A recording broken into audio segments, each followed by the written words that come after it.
The morning broke late over the valley, a reluctant gray light filtering through a dense ceiling of September clouds. The air held the sharp, clean bite of coming autumn, a smell of pine needle decay and cold stone. For the fisherman, this was the perfect state of being. Solitude. The rhythmic hiss of his line cutting through the air, the gentle tug of the current on the lure, the muffled roar of the Firehole River as it carved its relentless path through ancient volcanic rock. He'd been coming to this particular bend for 20 years, a secluded spot where the water pooled deep and slow before narrowing into a churning rapid. He knew its secrets, the submerged ledge where the big brown trout hid, the way the light hit the water at 3 in the afternoon, the specific weight of a healthy fish on the end of his line. This morning, the weight was wrong. It wasn't the panicked, thrashing fight of a trout. It was a heavy, sullen drag, a dead weight that pulled with the stubborn inertia of a snagged log. He sighed, expecting to have to cut his line. He reeled in slowly, applying steady pressure, trying to work the hook free from what he assumed was a sunken branch or a waterlogged piece of timber. The line held taut. He moved along the bank, changing the angle of his pull, his boots sinking slightly into the damp, mossy earth. The object began to move, not breaking free, but yielding, being dragged slowly from the river's murky depths towards the shore. It was a dense, cumbersome mass, wrapped and tangled in years of riverweed and silt. As it broke the surface in the shallow water near the bank, the fisherman squinted. It wasn't a log. The shape was wrong, too complex, wrapped in what looked like tattered fabric. A sickeningly familiar form began to resolve itself through the clinging green and brown debris. He felt a cold knot tighten in his stomach, a feeling entirely separate from the morning chill. He dropped his rod, the reel clattering against the stones. With hesitant, trembling hands, he waded a few steps into the frigid water and pulled at the mass. The fabric was a water-darkened jacket, its material rotten and weak, and beneath it was the unmistakable pallid curve of bone. He recoiled, stumbling back onto the bank, his heart hammering against his ribs. The silence of the canyon, once a comfort, now felt menacing, accusatory. He fumbled for his phone, his fingers clumsy with shock. The call to the park rangers was brief, his voice a strained whisper against the roar of the river. He didn't know it yet, but he had just closed a chapter on a 4-year-old mystery, and in doing so, opened a new one, far darker and more disturbing than anyone could have imagined. The first rangers to arrive were seasoned veterans, their faces grimly accustomed to the dangers the park held. They secured the scene with a quiet, practiced efficiency, their movements economical and precise. They saw what the fisherman had seen, but their eyes were trained to see more. They saw the way the body was curled into a fetal position, a posture less of peaceful rest and more of a final, desperate resistance. They noted the location, downstream from a treacherous series of falls, a place where the river was known to give up what it had taken. On paper, it was a tragic but not uncommon recovery. A hiker, lost years ago, finally returned by the unforgiving currents. It looked like routine. It wasn't. As the county coroner's team began the delicate process of extricating the remains from the river, the full picture began to emerge, piece by horrifying piece. The lead investigator, a man with 2 decades of service in the park's backcountry, watched from the bank, his expression hardening. As they gently cleared the silt and weeds, something else became visible. Rope. Not a stray piece of nylon cord snagged from a camper's gear, but thick, coarse rope, tied deliberately and tightly around the slender wrists. And then as they cleared more debris, another length of the same rope bound just as tightly around the ankles. The bindings were unmistakable, their purpose absolute. This was not the work of the river. This was not an accident. A profound and chilling silence fell over the team, broken only by the indifferent murmur of the water. The discovery shifted the entire emotional gravity of the scene. This was no longer a recovery operation. It was a homicide investigation. The body was carefully lifted from the water in a containment bag, the river water sluicing away to reveal the full, terrible truth of its condition. 4 years in the cold, oxygen-poor water had resulted in a state of saponification, the flesh preserved in a waxy, soap-like state. It was a grim mercy, as it had kept the evidence of the bindings intact. As they prepared the remains for transport, a junior member of the coroner's team, tasked with cataloging the personal effects found with the body, made the final discovery of the day. From the pocket of the disintegrating jacket, he pulled a small, dark object. It was a wooden figurine, carved from a single piece of dark, dense wood. It was crudely but powerfully rendered, a humanoid shape with an elongated head and limbs that seemed twisted in agony or ecstasy. There were no discernible features, no face, just the raw, unsettling power of its form. It felt heavy in his gloved hand, ancient and wrong. The investigator took the object, turning it over and over. It was unlike any local craft he had ever seen, unrelated to the tourist trinkets sold in the nearby towns, or the traditional art of the regional tribes. It was something other. He looked from the strange, silent effigy to the bound remains of the boy it had accompanied on its long, dark journey. A question formed in his mind, sharp and cold as the river itself. What happened here 4 years ago? The answer, he suspected, would be found not in the vast wild beauty of the park, but in the darkest corners of human nature. The forest did not answer 4 years earlier. October 5th. The air had the same autumnal crispness, but it was a day of promise, not of grim discovery. Leo was 10 years old. He was a quiet boy, observant and thoughtful. More comfortable in the company of trees and trails than in a crowded classroom. He had a small, well-worn field guide to local flora and fauna that he carried with him everywhere, its pages filled with his own neat, penciled-in notes. Hiking wasn't just a hobby for his family. It was a language, a way of connecting with each other and the world. They were experienced, methodical. They planned their trips meticulously, checking weather reports, filing hiking plans with the ranger station, carrying more than enough supplies for any contingency. On paper, the plan was simple. A 7-mile loop trail that followed the river, crossed a meadow, and climbed a gentle ridge before returning to the trailhead. It was a popular day hike, well marked and considered safe. Leo had hiked it twice before with his parents. This time, he was going with his father and his older sister. The morning began like any other.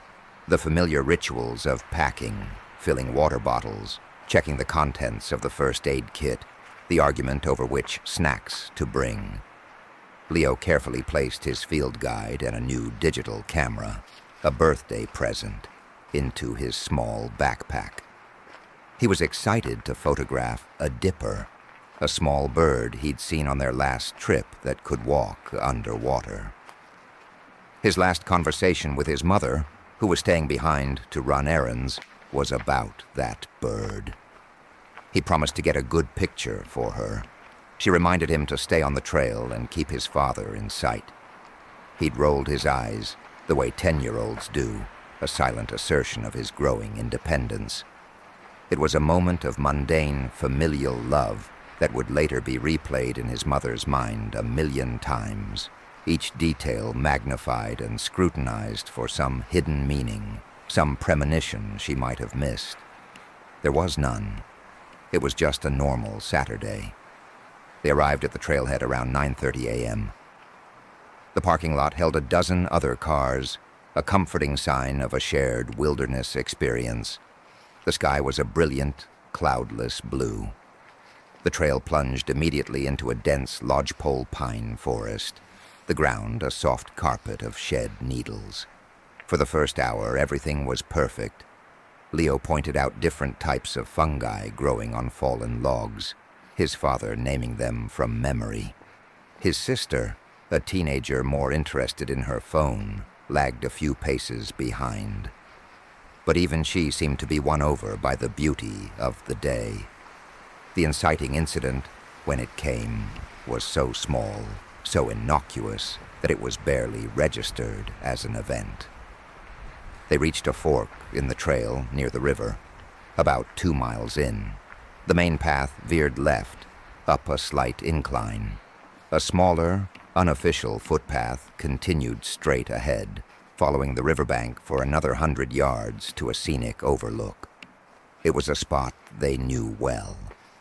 The father suggested they take the main path and meet Leo at the overlook. "Don't be long," he said. "We'll wait for you there." Leo, eager for a moment of solitary exploration, readily agreed. He wanted to get closer to the water, to look for the dipper. It was a deviation of less than 300 feet, a 5-minute walk. His father and sister turned and began the short climb. His father glanced back once, saw the bright blue of Leo's jacket moving along the river path, and then turned his attention back to the trail ahead. That was the last time he ever saw his son. 5 minutes turned into 10. At the overlook, a rocky promontory with a clear view of the rapids below, the father and sister waited. They called his name. At first, their calls were casual, tinged with a slight impatience. Then as the minutes stretched on, a note of anxiety crept in. 10 minutes became 15. The father's calls grew louder, more urgent, his voice echoing unnervingly in the vast emptiness of the canyon. He told his daughter to stay put and jogged back down to the fork, then along the river path. It was empty. The path ended abruptly at the water's edge. There was no sign of Leo, no footprints in the soft earth, no camera, no backpack. Just the roar of the river. Panic, cold and sharp, began to set in. He searched the dense underbrush along the bank, shouting Leo's name until his throat was raw. Nothing. They returned to the fork, thinking maybe he had misunderstood, maybe he had continued on the main trail ahead of them. They hurried along the loop, calling for him, their initial hope dwindling with every step. There should have been traces. There were none. By the time they completed the loop and arrived back at the empty parking lot, nearly 2 hours had passed.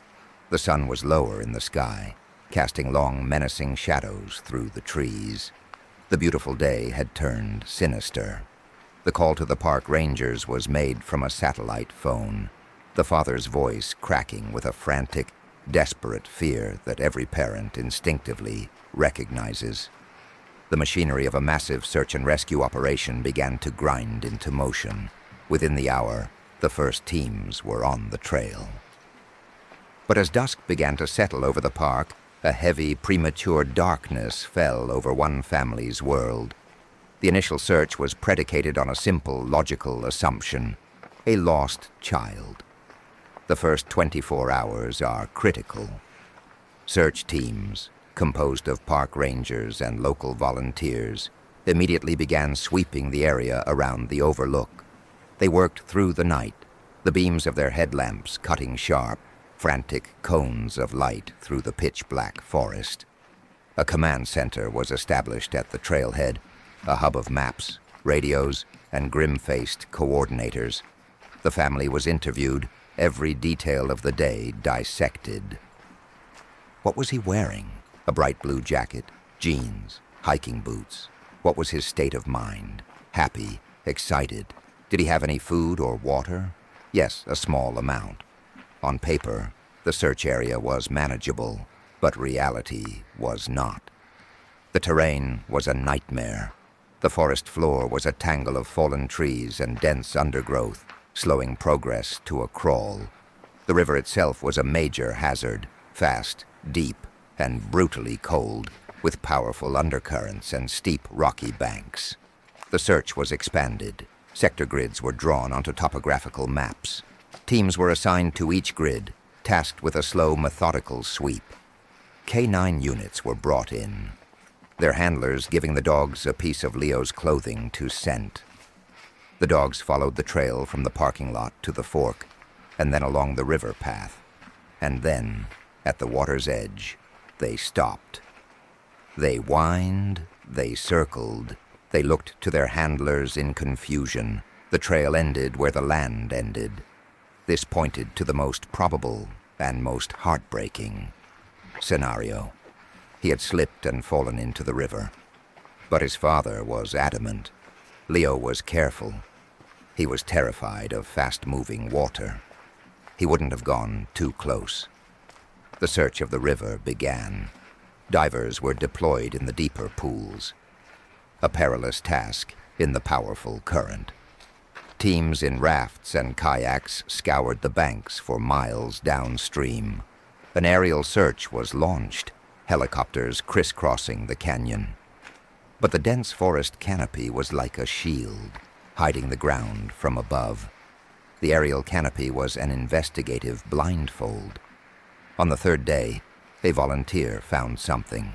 Snagged on a low-hanging branch about a quarter-mile downstream from the overlook on the opposite bank was a small piece of fabric. It was bright blue nylon, ripped and frayed. It matched the jacket Leo was wearing. It was the first and only piece of physical evidence found. The discovery seemed to confirm the drowning theory. The fabric was sent for analysis, but it told them little they didn't already know. The search intensified downstream, a grim and increasingly hopeless task. The weather made its own rules. On the fifth day, an early autumn storm rolled in, dumping 6 inches of wet, heavy snow on the high country and torrential rain in the valley. The search had to be called off. The river swelled, turning into a brown, churning monster, erasing any potential tracks and making further diving impossible. The snow masked the forest floor. When the search resumed 2 days later, the landscape had been wiped clean. The days turned into a week, the week into 2. The large-scale official search was eventually scaled back, transitioning from a rescue to a recovery mission. The volunteers went home. The media attention faded, but for the family, the search never ended. They organized their own searches, plastering missing person flyers in every town and gas station for 100 miles. They clung to the hope that he had somehow wandered out of the park, or in their darkest moments that he had been taken. The idea of an abduction seemed so unlikely, so alien to this place. There were no other cars at the overlook, no signs of a struggle. The drowning theory, as painful as it was the only one that made any logical sense. It was a tragedy, but a comprehensible one. The years passed. The torn piece of blue fabric was the only tangible link to their lost son, a constant, painful reminder of the moment their lives had fractured. The park returned to its seasonal rhythms. Hikers walked the same trail, pausing at the same overlook, unaware of the silent tragedy that had unfolded there. The forest held its secrets. The river kept its own counsel. The silence that followed was heavier than any conclusion. The discovery of the remains 4 years later did not just reopen a cold case. It shattered the foundation on which it had been built. The grief the family had been processing, the narrative of a tragic accident they had slowly, painfully come to accept, was violently torn away. In its place was a void of terrifying new questions. The lead investigator, who had been on the original search, felt a personal stake in this. The failure to find Leo had haunted him, a professional and personal ghost in a career filled with difficult cases. Now, with the body recovered, the investigation was reborn. But it was a different kind of investigation altogether. It was no longer about where, but about who and why. The first procedural step was a complete re-examination of the original case file. Every interview, every map, every report was scrutinized in light of the new evidence. The bindings were the central, undeniable fact. They transformed the overlook from a place of accident to a crime scene. Who could have been there on that day, unseen and unheard? The initial list of potential witnesses was thin. The family had seen a few other hikers on the first mile of the trail, but no one near the fork. The parking lot logs showed vehicles belonging to families and tourist couples, all of whom were interviewed in the days following the disappearance and had been cleared. There was no one who stood out, no one who didn't belong. It looked like routine. It wasn't. The investigation turned to the physical evidence. The rope was the first priority. It was sent to the FBI's forensic lab in Quantico. The analysis came back with excruciating detail. It was a 3-strand manila rope, half-inch diameter. Common, but not as common as modern synthetic ropes. It was the kind of thing you might find in an old barn, on a ranch, or in a marine supply store. Trace evidence experts analyzed its fibers, looking for anything that might indicate its origin. They found nothing distinctive, no unique dyes, no foreign particles that could be traced to a specific location or vehicle. The knots, however, were more revealing. They were not simple granny knots. They were expertly tied, a series of complex hitches designed to tighten under pressure. They were functional, not decorative, tied with a chilling proficiency.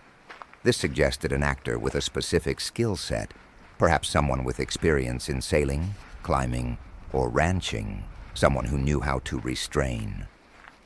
The focus then shifted to the small wooden figurine. It was a bizarre, unsettling piece of evidence that fit no known pattern. It was photographed, X-rayed, and analyzed by experts at the Smithsonian. The wood was identified as bog oak, an incredibly dense dark wood that has been preserved in a peat bog for hundreds or thousands of years. It is not native to the Yellowstone region. Its presence was an anomaly, an artifact deliberately brought into the park. Art historians and experts in folklore were consulted. None could identify the carving style. It bore a superficial resemblance to some primitive European or tribal art, but it had no direct match. It was sui generis, a unique creation. Was it a signature, a ritual object, a calling card left by a killer? The questions multiplied, each one leading further into a thicket of speculation. The investigators began to build a profile of the unsub, the unknown subject.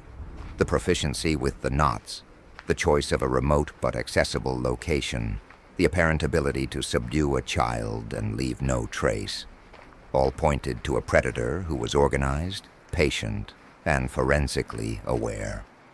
This was not an impulsive act of violence. It was planned. The team revisited the abduction theory, which had been dismissed as improbable 4 years earlier. Could someone have been lying in wait in the dense woods off the trail? It was possible. The terrain offered countless hiding places. They could have watched the family approach, waited for the boy to be briefly separated, and then acted with swift, silent violence. The timing would have been critical. The window of opportunity was no more than 5 or 6 minutes. To accomplish so much in so little time, with no one hearing a struggle over the sound of the river, suggested an almost inhuman level of efficiency. Investigators cross-referenced the case with other unsolved child disappearances and murders across the country, looking for similar modus operandi. They searched for cases involving bindings with similar knots, or the presence of strange ritualistic artifacts. They found several potential connections, but none were strong enough to form a definitive link. Each lead was a promising path that eventually dissolved into nothing. The search was not just for a person, but for a ghost. The park itself was re-examined. Investigators walked the trail again, trying to see it through the eyes of a predator. Where would they park to avoid being seen? Which vantage points offered the best view of the trail? How could they have moved a body to the river without leaving a trace? The sheer scale of the wilderness provided a daunting number of possibilities. The perpetrator could have entered the park from any number of remote access points, bypassing the main gates entirely. They could have used the river to transport the body, letting the current do the work of concealing the crime.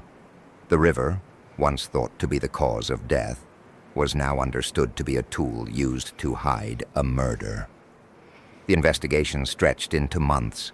The initial flurry of activity slowed to a painstaking, methodical grind. Every registered owner of a vehicle logged at the park that day was re-interviewed. Local residents with criminal records for violent offenses were looked at again.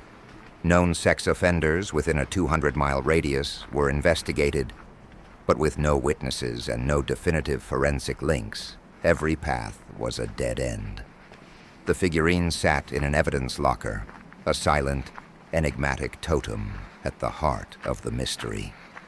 The rope, coiled and tagged, offered no more secrets. The case was a perfect black box. They had the beginning, a happy family starting a hike, and they had the end, a horrifying discovery in a river 4 years later. But the space in between, those critical minutes at the overlook, remained a complete and total mystery. For the family, this new phase of the investigation was a unique form of torture.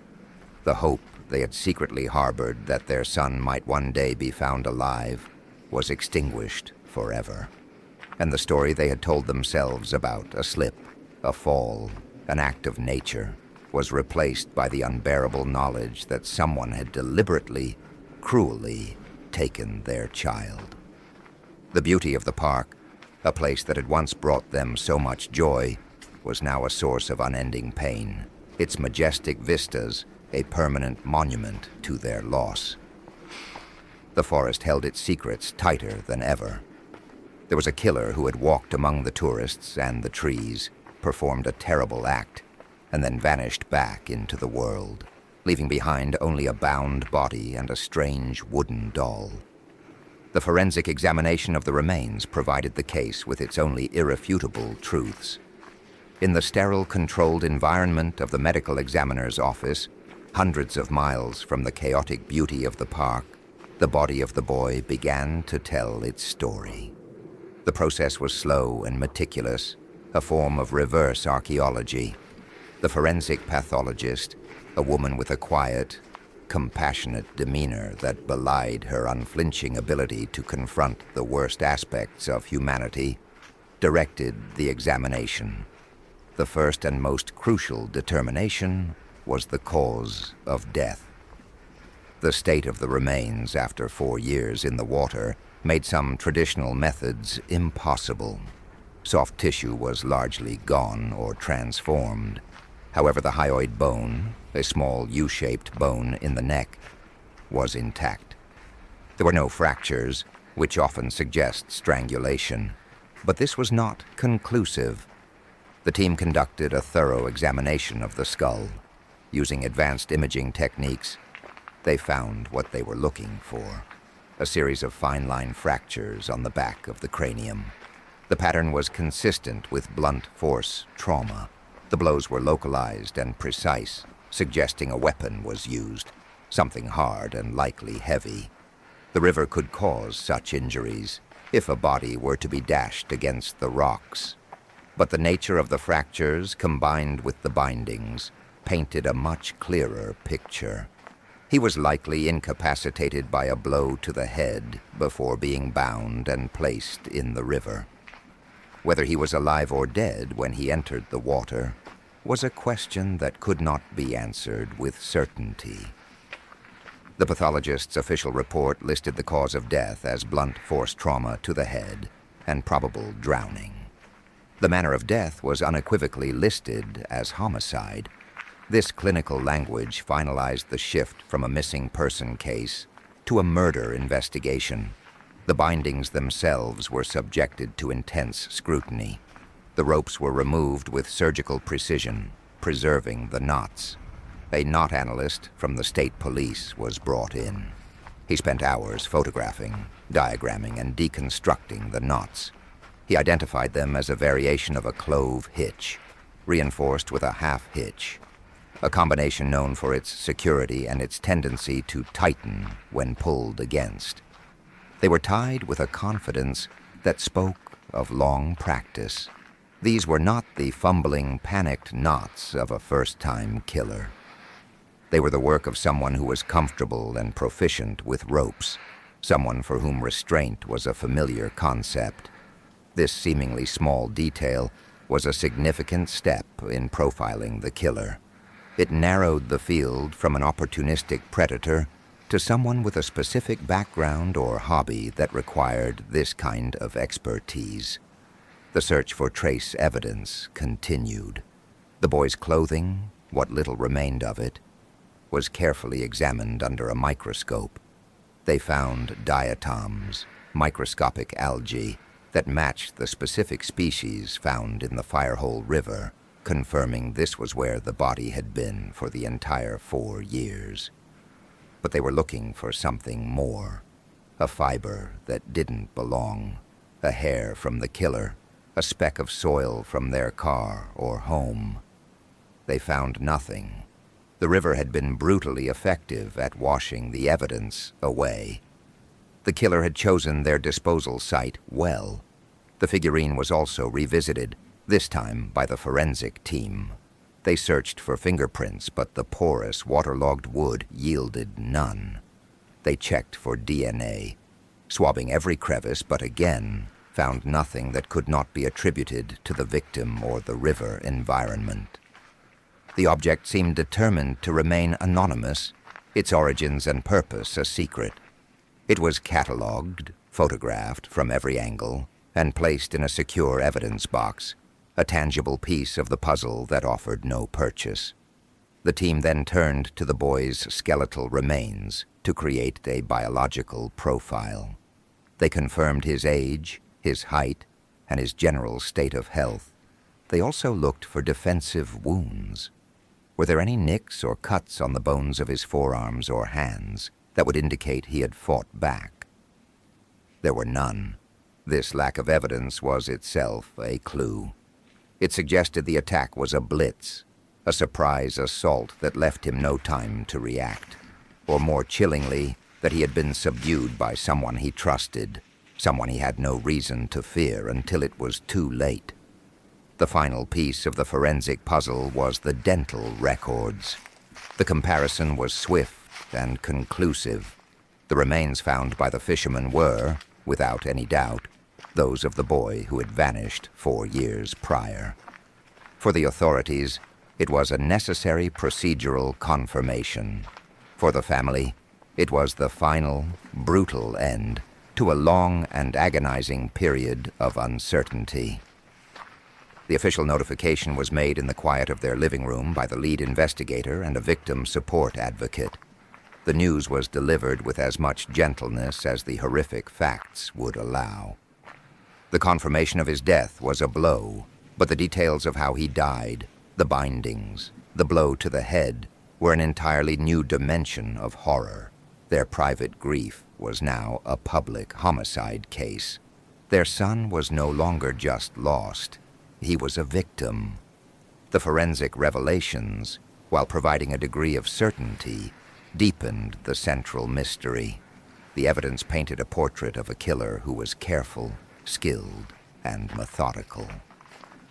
Someone who could operate in a popular national park in broad daylight, abduct a child from a trail just yards from his family, murder him, and dispose of the body in a way that it would not be found for years. They had left behind almost no physical traces, save for the rope and the strange figurine. One was a tool of the crime, the other a potential key to the motive, but both were maddeningly silent.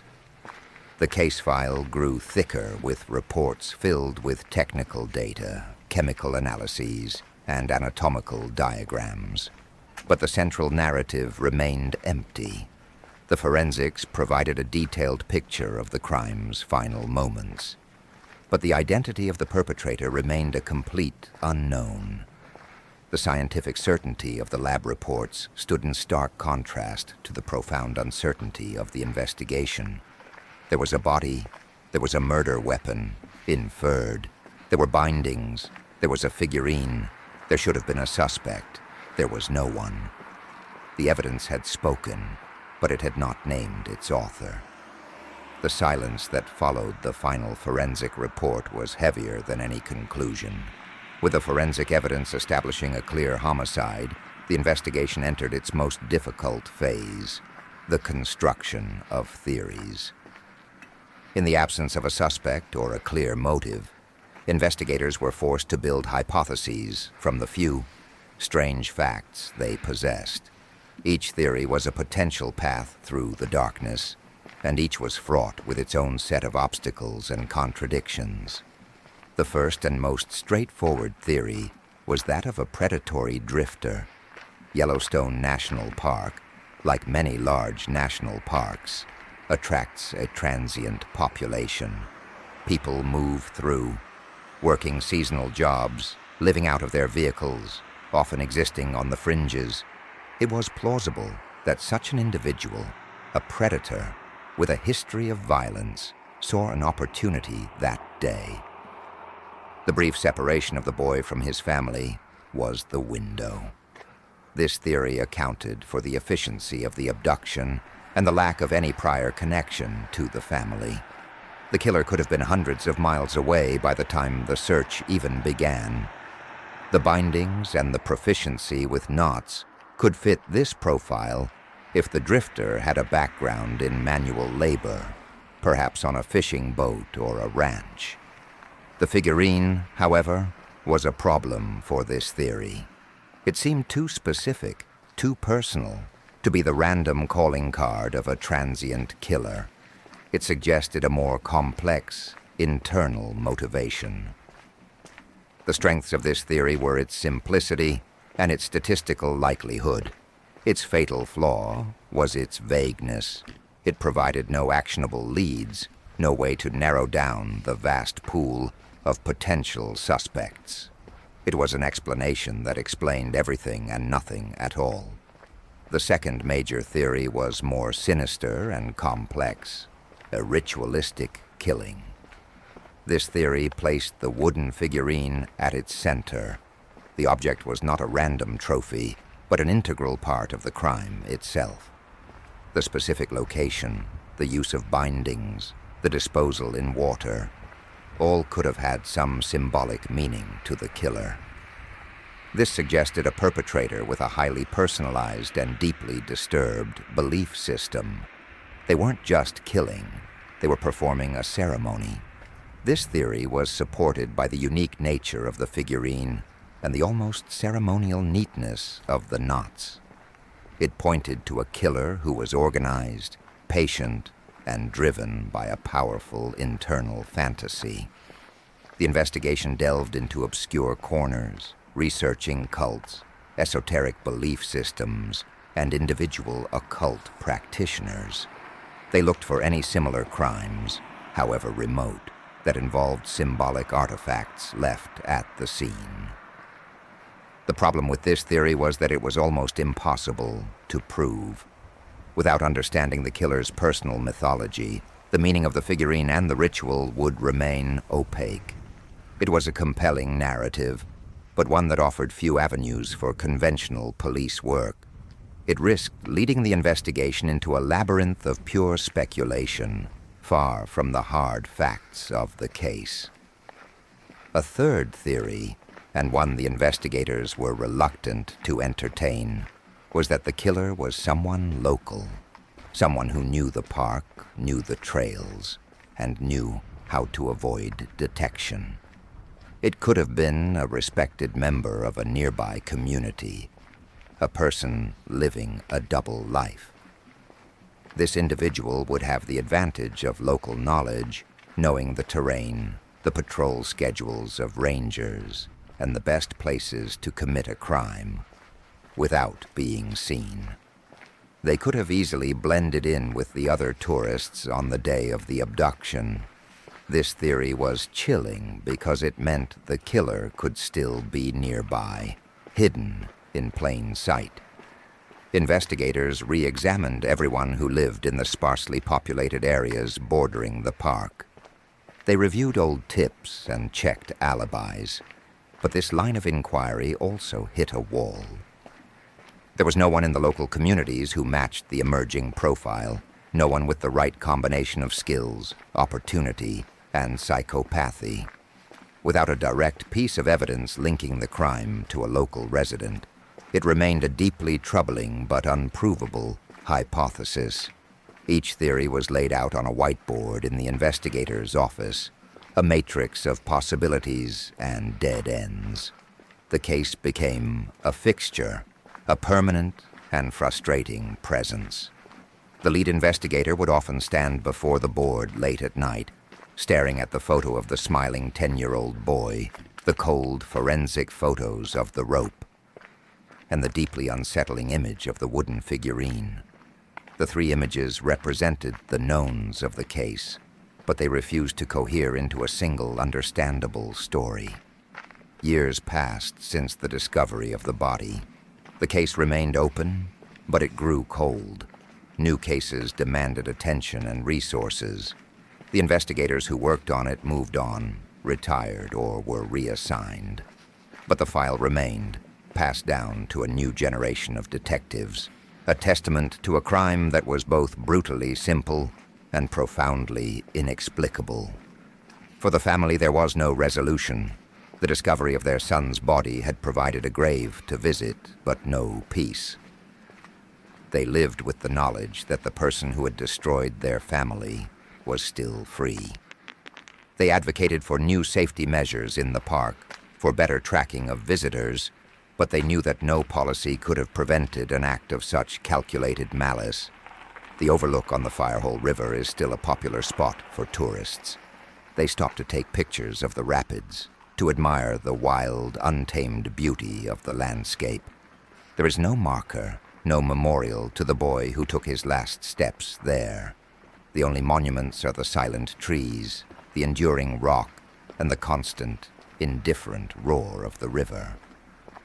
The case remains a dark whisper in the park's history, a story of a boy who vanished into the wilderness and was returned 4 years later, bringing with him an unspeakable secret.